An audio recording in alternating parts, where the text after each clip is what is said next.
Court तय कर सकता है किसी धर्म में अंधविश्वास क्या है और क्या नहीं। ये बात सुप्रीम कोर्ट ने हाल ही में सबरीमाला केस में सुनवाई के दौरान कही है। दरअसल सुप्रीम कोर्ट ने धार्मिक स्थलों में महिलाओं के साथ होने वाले भेदभाव से जुड़े मामले में सुनवाई के दौरान मौखिक टिप्पणी की। सुप्रीम कोर्ट ने कहा कि कोर्ट को यह तय करने का अधिकार और क्षेत्राधिकार है कि किसी धर्म में कौन सी प्रथा अंधविश्वास है।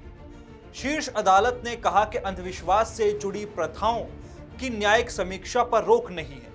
कोर्ट उन प्रथाओं में हस्तक्षेप कर सकता है जो सार्वजनिक व्यवस्था, नैतिकता या स्वास्थ्य का उल्लंघन करती है, भले ही संविधान के अनुच्छेद 25(2)(b) के तहत धर्म सुधार के लिए कानून बनाने की शक्ति विधायिका के पास हो। बता दें कि केंद्र सरकार ने गुरुवार को केरल के सबरीमाला मंदिर में मासिक धर्म आयु की महिलाओं के प्रवेश पर प्रतिबंध का समर्थन किया।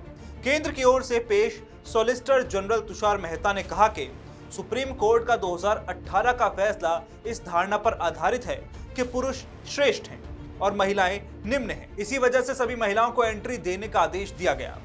सुप्रीम कोर्ट की 9 जजों की बेंच धार्मिक स्थलों पर महिलाओं के साथ भेदभाव से जुड़े मामलों की बुधवार को लगातार तीसरे दिन सुनवाई कर रही है। इसमें अलग अलग धर्मों में प्रचलित धार्मिक स्वतंत्रता की सीमा और दायरे पर भी विचार किया जा रहा है।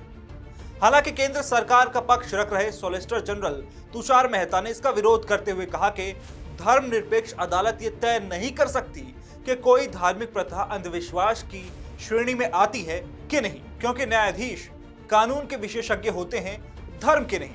इस पर जस्टिस अमानुल्लाह ने कहा कि कोर्ट के पास ये कहने का अधिकार है कि कोई प्रथा अंधविश्वास है या फिर नहीं। सॉलिसिटर जनरल तुषार मेहता ने कहा कि भारत में जैसे विविध समाज में एक समुदाय की धार्मिक प्रथा दूसरे के लिए अंधविश्वास हो सकती है।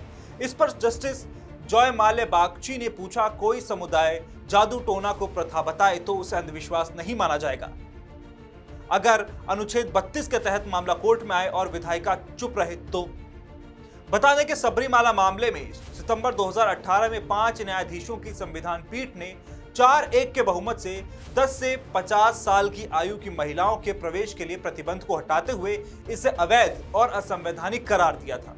बाद में 14 नवंबर 2019 को तत्कालीन प्रधान न्यायाधीश रंजन गोगोई की अध्यक्षता वाली 5 न्यायाधीशों की दूसरी पीठ ने महिलाओं से भेदभाव के मुद्दे को 3-2 के बहुमत से बड़ी पीठ को भेज दिया था।